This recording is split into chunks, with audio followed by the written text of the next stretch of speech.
श्री गणेशाय नमः। ओम श्री पुराण पुरुषोत्तमाय नमः। श्री शिव पुराण संहिता 2 रुद्र संहिता भाग 3 पार्वती खंड अध्याय 7 और 8। पार्वती का नामकरण और विद्याध्ययन। नारद का हिमवान के यहाँ जाना, पार्वती का हाथ देखकर भावी फल बताना, चिंतित हुए हिमवान को आश्वासन दे पार्वती का विवाह शिवजी के साथ करने को कहना और उनके संदेह का निवारण करना। ब्रह्मा जी कहते हैं, नारद, मेना के सामने महातेजस्विनी कन्या होकर लौकिक गति का आश्रय ले वह रोने लगी। उसका मनोहर रुदन सुनकर घर की सब स्त्रियां हर्ष से खिल उठी और बड़े वेग से प्रसन्नता पूर्वक वहां आ पहुंची।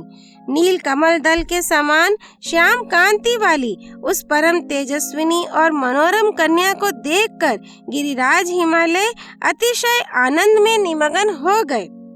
तदनंतर सुंदर मुहूर्त में मुनियों के साथ हिमवान ने अपनी पुत्री के काली आदि सुखदायक नाम रखे। देवी शिवा गिरिराज के भवन में दिनों दिन बढ़ने लगी। ठीक उसी तरह जैसे वर्षा के समय में गंगा जी की जल राशि और शरद ऋतु के शुक्ल पक्ष में चांदनी बढ़ती है। सुशीलता आदि गुणों से संयुक्त तथा बंधुजनों की प्यारी उस कन्या को कुटुंब के लोग अपने कुल के अनुरूप पार्वती नाम से पुकारने लगे। माता ने कालिका को उमा अरे तपस्या मत कर कहकर तप करने से रोका था। मुने इसलिए वह सुंदर मुख वाली गिरिराज नंदिनी आगे चलकर लोक में उमा के नाम से विख्यात हो गई। नारद, तदनंतर जब विद्या के उपदेश का समय आया तब शिवा देवी अपने चित्त को एकाग्र करके बड़ी प्रसन्नता के साथ श्रेष्ठ गुरु से विद्या पढ़ने लगी।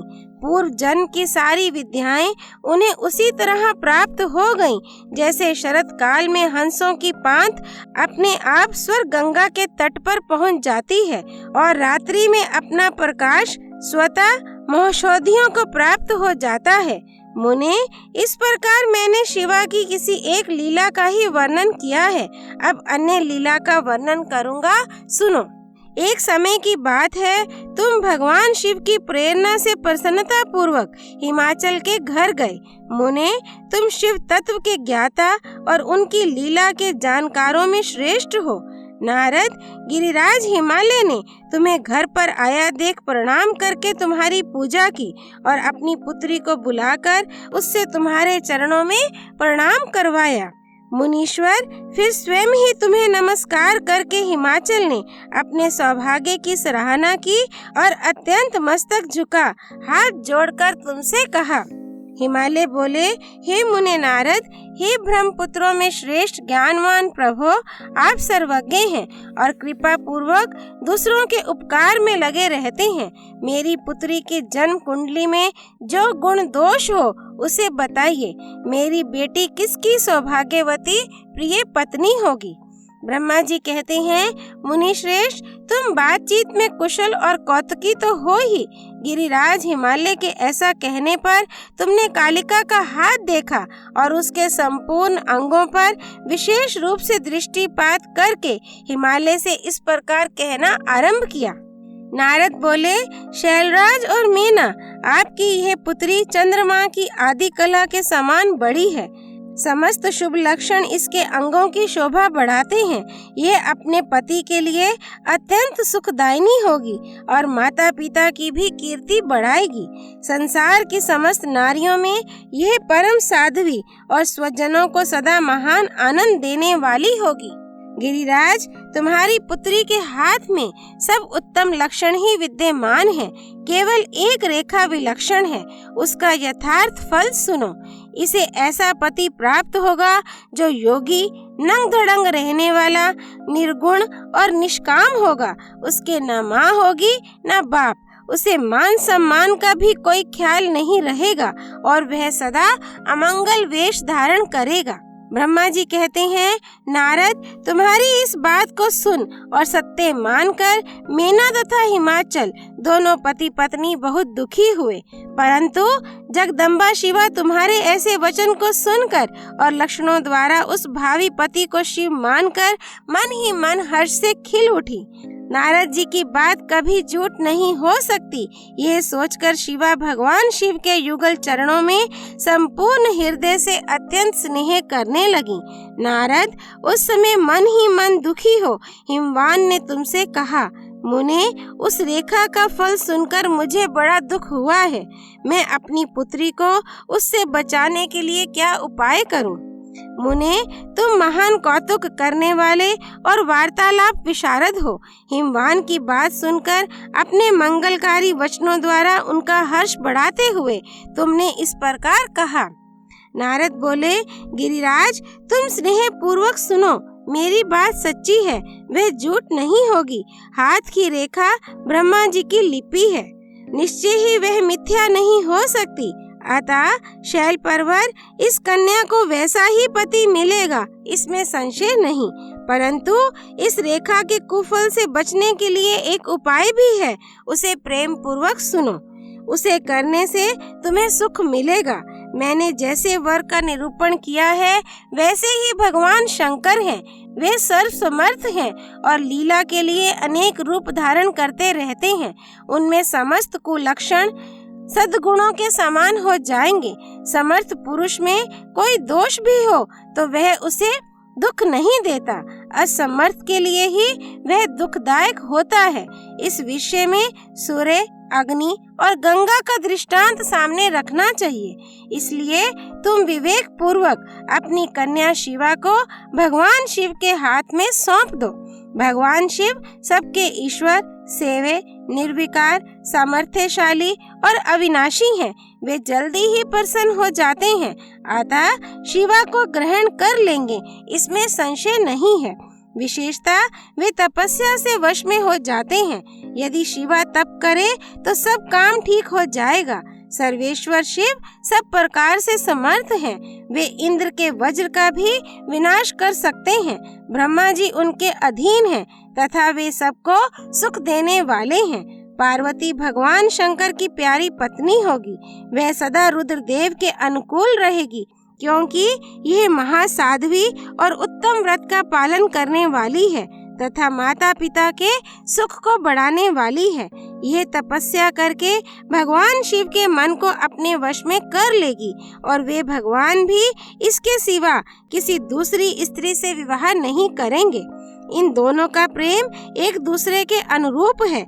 वैसा उच्च कोटि का प्रेम ना तो किसी का हुआ है, ना इस समय है और ना आगे होगा। गिरिश्रेष्ठ, इन्हें देवताओं के कार्य करने हैं। उनके जो जो काम नष्ट प्राय हो गए हैं उन सब का इनके द्वारा पुनः उज्जीवन या उद्धार होगा। अद्रिराज, आपकी कन्या को पाकर ही भगवान हर अर्धनारीश्वर होंगे। इन दोनों का पुनः हर्ष पूर्वक मिलन होगा। आपकी यह पुत्री अपनी तपस्या के प्रभाव से सर्वेश्वर महेश्वर को संतुष्ट करके उनके शरीर के आधे भाग को अपने अधिकार में कर लेगी, उनका अर्धांग बन जाएगी। गिरिश्रेष्ठ, तुम्हें अपनी यह कन्या भगवान शंकर के सिवा दूसरे किसी को नहीं देनी चाहिए। यह देवताओं का गुप्त रहस्य है, इसे कभी प्रकाशित नहीं करना चाहिए। हिमालय ने कहा, ज्ञानी मुने नारद, मैं आपको एक बात बता रहा हूँ, उसे प्रेम पूर्वक सुनिए और आनंद का अनुभव कीजिए। सुना जाता है महादेव जी सब प्रकार की आसक्तियों का त्याग करके अपने मन को संयम में रखते हुए नित्य तपस्या करते हैं। देवताओं की भी दृष्टि में नहीं आते। देवऋषि ध्यान मार्ग में स्थित हुए वे भगवान शंभु पर भ्रम में लगाए हुए अपने मन को कैसे हटाएंगे? ध्यान छोड़कर विवाह करने को कैसे उद्यत होंगे? इस विषय में मुझे महान संदेह है। दीपक की लौ के समान प्रकाशमान, अविनाशी, प्रकृति से परे, निर्विकार, निर्गुण, सगुण, निर्विशेष और निर्ही जो पर ब्रह्म है, वही उनका अपना सदाशिव नामक स्वरूप है। अतः वे उसी का सर्वत्र साक्षात्कार करते हैं। किसी बाह्य अनात्म वस्तु पर दृष्टि नहीं डालते। मुने, यहाँ आए हुए किन्नरों के मुख से उनके विषय में नित्य ऐसी ही बात सुनी जाती है। क्या वह बात मिथ्या ही है? विशेषतः यह बात भी सुनने में आती है कि भगवान हर ने पूर्व काल में सती के समक्ष एक प्रतिज्ञा की थी। उन्होंने कहा था, दक्ष कुमारी प्यारी सती, मैं तुम्हारे सिवा दूसरी किसी स्त्री का अपनी पत्नी बनाने के लिए न वरण करूंगा न ग्रहण। यह मैं तुमसे सत्य कहता हूँ। इस प्रकार सती के साथ उन्होंने पहले ही प्रतिज्ञा कर ली है। अब सती के मर जाने पर वे दूसरी किसी स्त्री को कैसे ग्रहण करेंगे? ये सुनकर नारद ने कहा, महामते गिरिराज, इस विषय में तुम्हें चिंता नहीं करनी चाहिए। तुम्हारी यह पुत्री काली ही पूर्व काल में दक्ष कन्या सती हुई थी।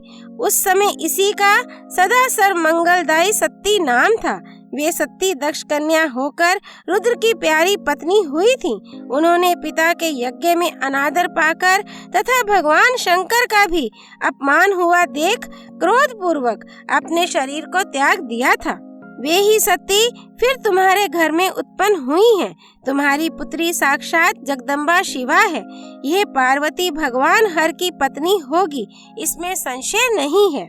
नारद, ये सब बातें तुमने हिमवान को विस्तार पूर्वक बताई। पार्वती का वह पूर्व रूप और चरित्र प्रीति को बढ़ाने वाला है। काली के उस संपूर्ण पूर्व वृत्तांत को तुम्हारे मुख से सुनकर हिमवान अपनी पत्नी और पुत्र के साथ तत्काल संदेह रहित हो गए। इसी तरह तुम्हारे मुख से अपनी उस पूर्व कथा को सुनकर काली ने लज्जा के मारे मस्तक झुका लिया और उसके मुख पर मंद मुस्कान की प्रभा फैल गई। गिरिराज हिमालय पार्वती के उस चरित्र को सुनकर उसके माथे पर हाथ फेरने लगे और मस्तक सूंघकर उसे अपने आसन के पास ही बिठा लिया।